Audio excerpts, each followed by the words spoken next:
I sent my parents $2,000, $2,000 every month so they could live well. But on my wedding day, they never showed up. My voice cracks when I say it. And I swear the whole room stops breathing. Why would parents disappear on the biggest day of their daughter's life? I called, and my mom said, "Don't call us." Her voice was cold. Like I was a stranger. Like the years I held them up meant nothing. I'm standing there in my wedding dress, mascara shaking on my lashes, trying to understand why the people I cared for just cut me out like I was a burden. So I did the only thing my shaking hands could do. I opened my banking app and shut down every single account I paid for. The bills, the cards, the groceries, the emergency fund. Gone. 30 minutes later, my dad completely lost it. He called me nonstop, voice exploding with rage, screaming that I ruined everything. And that's when I realized they hadn't just missed my wedding, they were hiding something. Something I was never supposed to find out. Keep watching. Because what I uncovered next shattered everything I knew about my own parents. My chest tightens remembering that moment. My hands still tremble, thinking back my voice breaks before it forms. My breath turns thin and sharp. My whole world tilts sideways. Instantly, my heart drops without any warning bouquets. That morning still haunts me.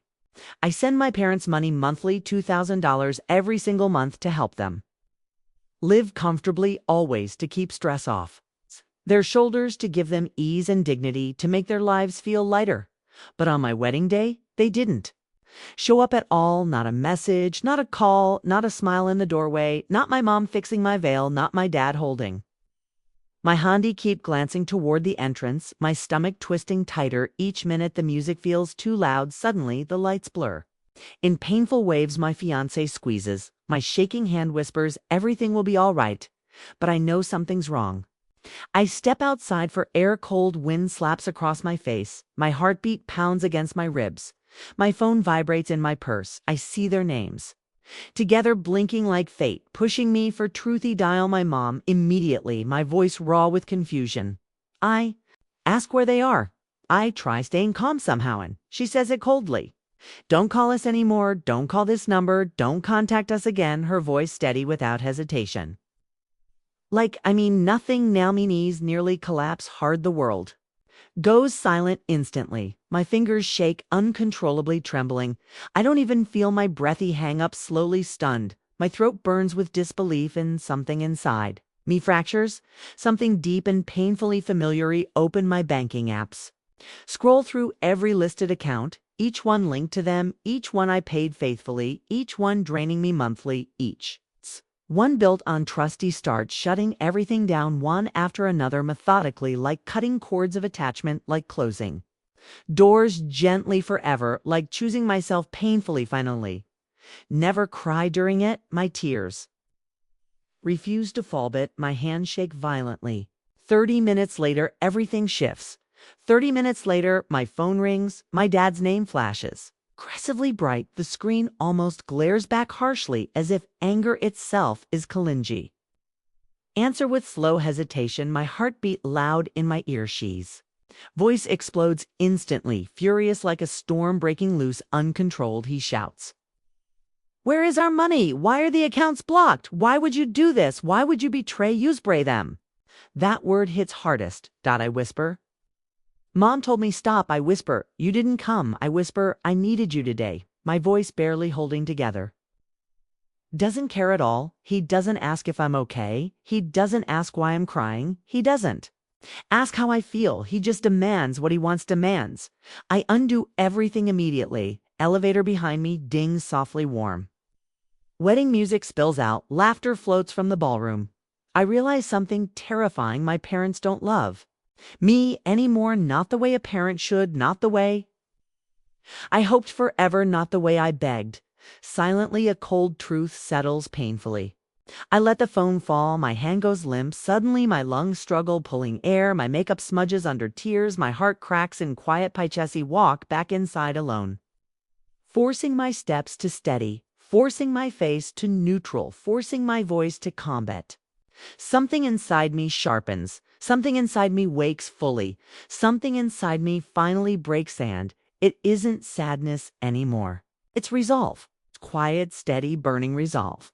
Because if they could abandon me on the most important day, after everything I sacrificed lovingly, after every dollar I gave, after every month I supported them, then I finally understand something. Done being their wallet, their lifeline, their silent obligation, their easy dependency, their invisible daughter, their emotional punching bag. That realization comes heavy, and it comes with consequences that I don't see coming yet. That I don't expect at Albacaz. The moment I walk back, my phone buzzes one more time, and my father's message appears. A message that changes everything. A message that pulls me deeper into a truth I never expected. It starts with 4 words. You ruined our lives. The words hit like sharp knives. My whole body goes utterly still. My breaths shorten instantly tight. My throat aches with pressure. My mind races beyond control. My heart pounds painfully fast. You ruined our lives. I stare at those letters, unblinking. Stunned, hollow, confused, like they're carved into stone. I slide the phone away, slowly, my hands trembling against fabric. The wedding music feels distant, like echoes underwater, muffled, like I'm standing somewhere else, somewhere cold and abandoned me. Fiance walks toward me, his eyes full of concern. He tries to take my hands, but I pull away, gently, not wanting him in this, not wanting him hurt. Toey whisper, I'm fine, softly, but he sees through everything. He doesn't push, not yet. His warmth lingers beside me, quiet, steady, patient, supportive. Breathe in deeply, once trying to anchor my thoughts. But my mind keeps spiraling, keeps replaying their cold voices, keeps replaying mom's harsh tone, keeps replaying dad's angry message. Ruined their lives. After paying their rent monthly, after covering their medical bills, after sending money for emergencies, after sacrificing vacations and savings, after holding them above water somehow, I'm the villain. I step outside again alone. The hallway hums, low softly lights flicker against polished floors. The air feels colder now, like the world shifted, subtly scroll through our messages, searching for any missed signs.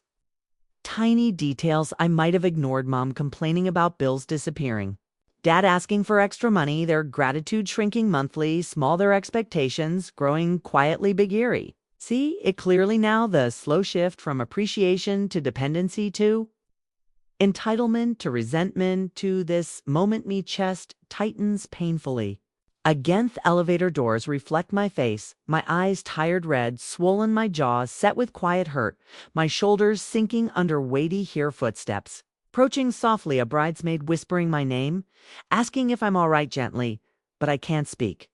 Yet I just shake my head silently. She hugs me without question, sure warmth breaks. Something, oh Penny, inhales shaky breath slowly and whispers spill out finally. They didn't come for me. They came for my money. And now it's gone. Her eyes widen with heartbreak. She presses my hand tightly, but she knows she can't fix this. No one can fix this. Now we look down at my phone. Dad keeps calling repeatedly, call after call, non-stop, like he's pounding on a door, like I owe him something. Stilly don't answer any of them. My hands stay frozen still. My soul feels unbelievably tired, like I've run miles emotionally. Walk back into the ballroom. The lights sparkle beautifully bright. The guests laugh unaware, carefree. Everything feels surreal suddenly, like I'm watching from a farm. Fiance reaches me quickly. He sees my expression change. He places a hand on my back. Steady, grounding, protective, warm. I lean into him briefly, letting myself breathe. Again, then my phone buzzes once more. Not a call. This time a message from my father, longer, sharper, angrier, harsher. The words blazing off screen. You owe us that money. You owe us comfort forever. You owe us support always after everything we've done, after raising you entirely, after giving you a childhood. Me stomach twists at that, the false righteousness, the guilt manipulation, the emotional hooks twist, and you owe them. My childhood was unstable. Years of stress and shouting, mom blaming me for everything, dad disappearing when angry, holidays filled with tension, birthdays forgotten constantly on. Yet I paid anyway, out of duty, out of longing, out of hope, out of love, out of guilt. Now the truth stands clear, clearer than ever before. Didn't show up because love wasn't enough. Only money mattered now, and when the money stopped, so did their interest completely. Step outside again quietly, the sky turning darker, slowly lights flickering against my dress. The air cool on my skin. Me phone buzzes again, but this time it's different. A picture message arrives, a screenshot of their bank numbers drained entirely empty. Money missing from months. Me heart drops instantly. Hardly spent everything already. All of it, every dollar. I earned every sacrifice. I met a suddenly another message. Hits, and it steals my breath. Need more today now? Or we're coming to you. We stare at those words coldly, fear and fury mixing tightly my pulse. Hammering violently, my throat closing slight like coming to me. To my wedding, to my life. My heartbeat echoes louder now. My mind spins violently fast. Realize something horrifying. Cutting them off isn't the ending, it is only the beginning.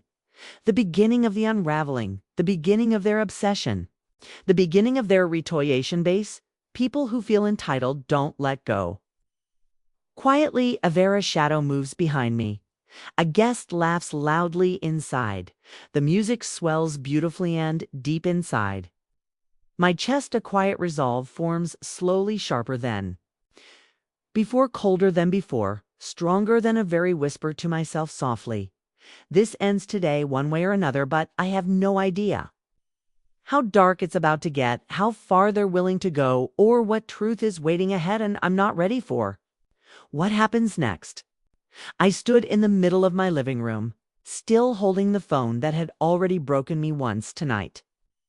The florist's confirmation email lay open on my laptop. The $1,200 bouquet I ordered for my parents' arrival. The one I thought they would hold proudly in the wedding photos was being delivered tomorrow morning. To an empty house, to parents who didn't even plan to come. My wedding dress hung on the door behind me, off-white silk, soft pleats, the one Mom said she dreamed of seeing me in. Those dreams apparently meant nothing now. My fiancé came downstairs quietly. He saw my face, stopped at the last step, and whispered, "They're really not coming, are they?" I couldn't speak, couldn't breathe. The silence between us said everything. He walked to me slowly, gently, as if I were glass. I felt his hands wrap around mine, warm, steady, the opposite of everything my parents had ever been. But the pain still pulsed hard in my chest. "I sent them money," I whispered.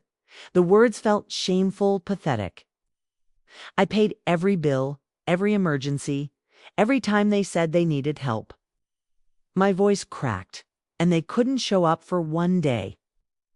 He didn't interrupt. He didn't try to soften it.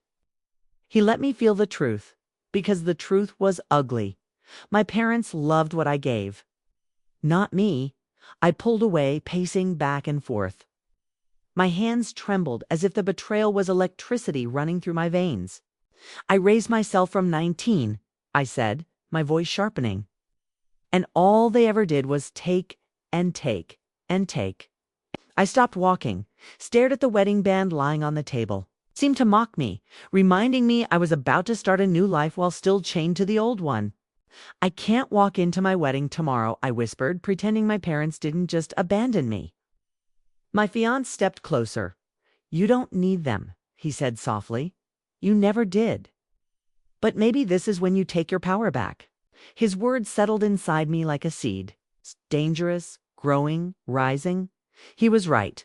For years, I let guilt pull money out of my pockets. Money I worked for, cried for, sacrificed for. Money they never appreciated. Maybe tonight was the first night I finally saw them for who they were. I walked to my desk, sat down, and opened my banking app again. I stared at the list of monthly transfers I had been sending them for years. Thousands and thousands of dollars. A quiet anger rose in me, cold, steady, focused. One by one, pressed cancel. Every transfer, every automatic payment. Every "just help us for now" line they had guilted me into gone. The list cleared. My screen went blank. And for the first time in my life, I felt free. But freedom has a price. Because just as I exhaled, just as I leaned back in my chair, just as I thought the night had finally emptied itself, my phone rang. Dad, the man who had ignored my call earlier.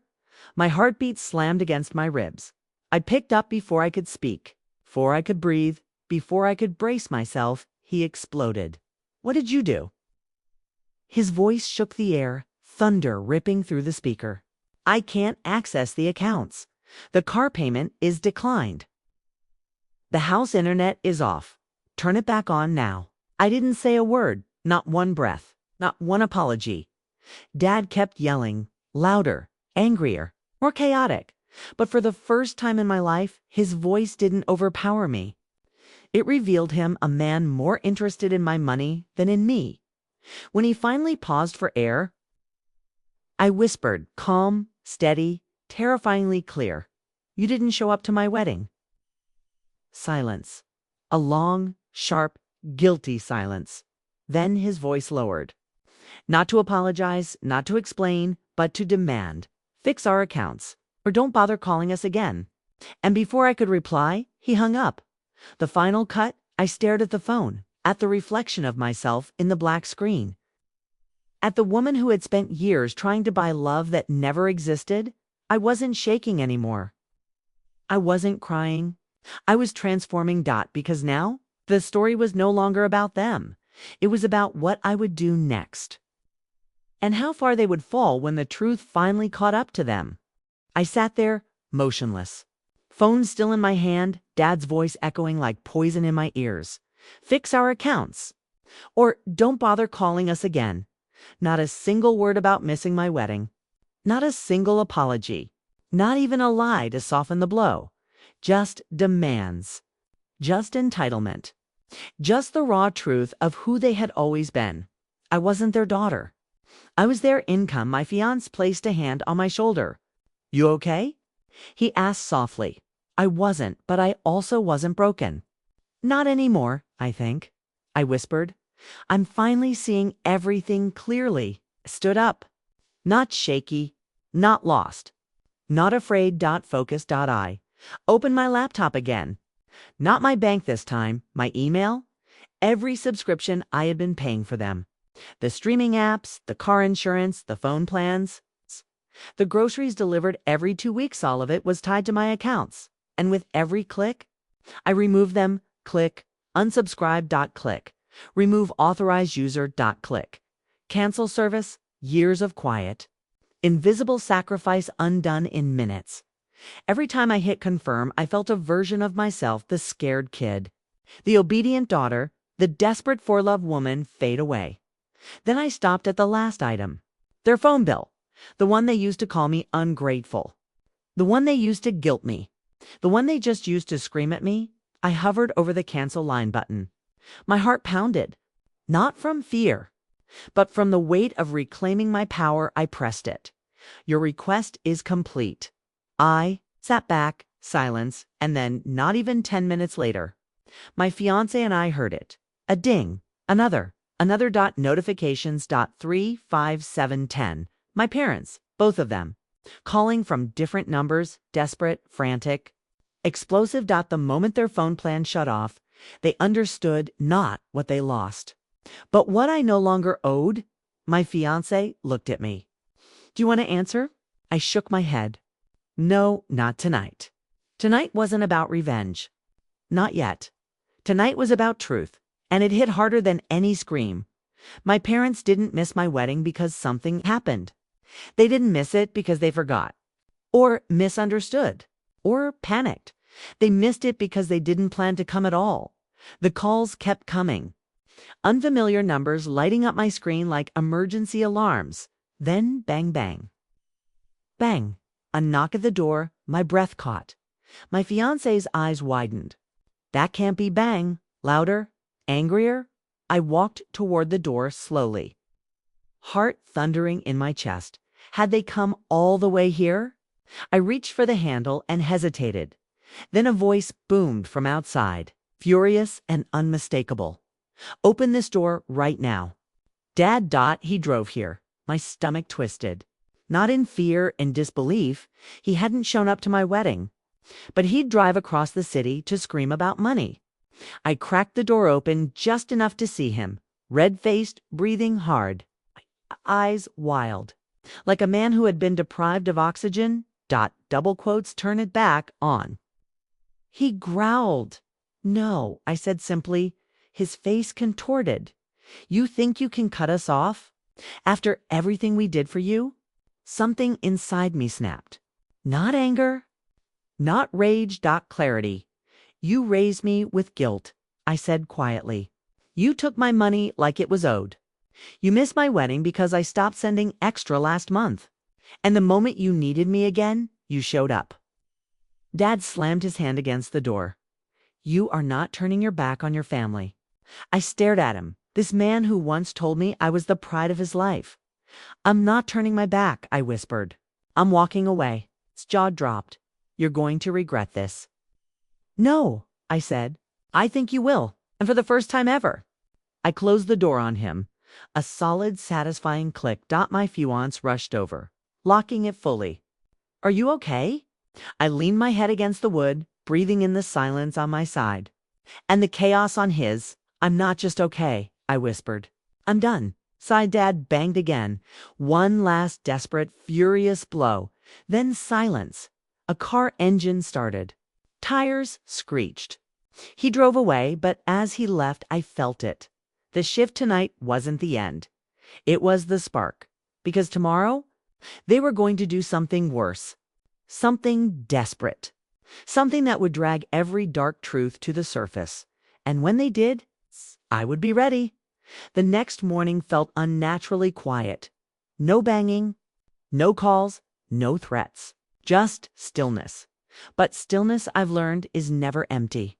It's the sound right before the storm comes back twice as hard. I was making coffee when my fiance walked in, his face pale. "You need to see this." He handed me my phone, a message. From my aunt. The only person in my entire family who ever told me the truth. It was one short line. "They're blaming you for everything." I opened the family group chat, one I hadn't checked in months, and my throat tightened. There were paragraphs, screenshots, twisted stories, lies piled on lies like rotten bricks. She abandoned us. She used us. She pretends to be a victim. She cut us off without warning. She made us look like bad parents. My chest burned. They didn't tell anyone. They ignored my wedding. They didn't mention the thousands I sent every single month. They didn't mention the calls, the insults, the demands, the guilt. Instead, they painted me as the villain. My eyes stung. Not from hurt, not from shock, from realization my parents were never scared of. Losing money, they were scared of losing control. And losing me meant losing both. I scrolled further and froze. There it was. My father's message to the entire family. "We're driving over to her place later. She'd better apologize and fix everything." Fix everything. Those two words felt like shattered glass. I stared at them, felt my breath stop, and then something inside me locked into place. I wasn't running anymore. I wasn't hiding. I wasn't begging to be loved. I was done. My fiancé put a hand against my back. "Whatever happens today," he whispered, "you don't face it alone." I nodded once. Then I sat at the dining table, hand steady, heart calm, and waited. Minutes ticked. One by one, slow, heavy. Then, like a punch to the quiet, a car engine, loud, pulling up fast. My parents. My pulse didn't race. My hands didn't shake. For the first time in my entire life, I felt in control. Bang, bang, bang. My father's voice roared, "Open this door." I opened it fully. No fear, no hesitation. Both of them stood there. Mom red-eyed, but not from crying, from rage.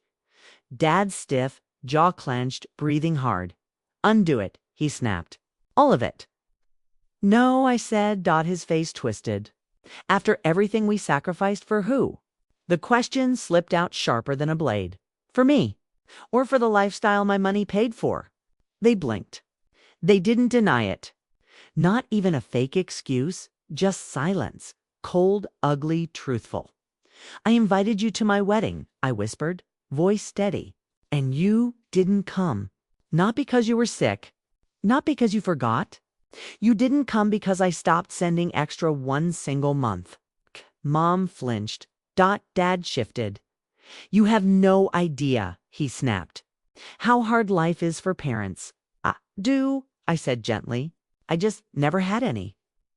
His eyes widened. Wounded, but not from guilt.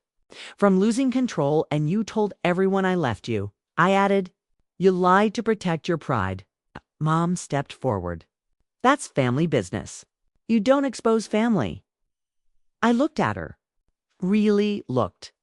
And felt something break free? Then why? I whispered. Did you expose me my entire life? Silence. A thick, heavy silence that none of us could escape. Dad swallowed hard. So that's it. You're choosing them over us. He pointed at my fiancé. No, I said softly. I'm choosing me. He scoffed. You'll regret this. And that was it. The last card in his entire deck. Fear. I didn't give him the reaction he came for. Instead, I stepped back and gently closed the door. No yelling, no crying. No begging, just a quiet final ending. Through the window, I saw them standing there, shocked, angry, confused, because the daughter they controlled for decades was gone. They got in their car, drove off, didn't look back, and for the first time in 31 years. Neither did I that night.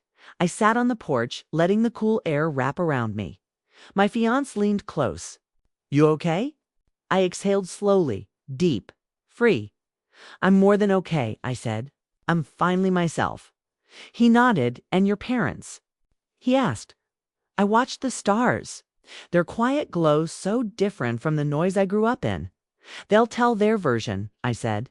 They always do. But one day, silence will show them what I never could. He took my hand. And what's that? I smiled, small, steady, unbroken. That love isn't something you buy. It's something you give. And they never gave me any. The wind brushed against my face. Soft, honest, nothing like their voices. And that's when I realized, I whispered, sometimes silence is the loudest answer.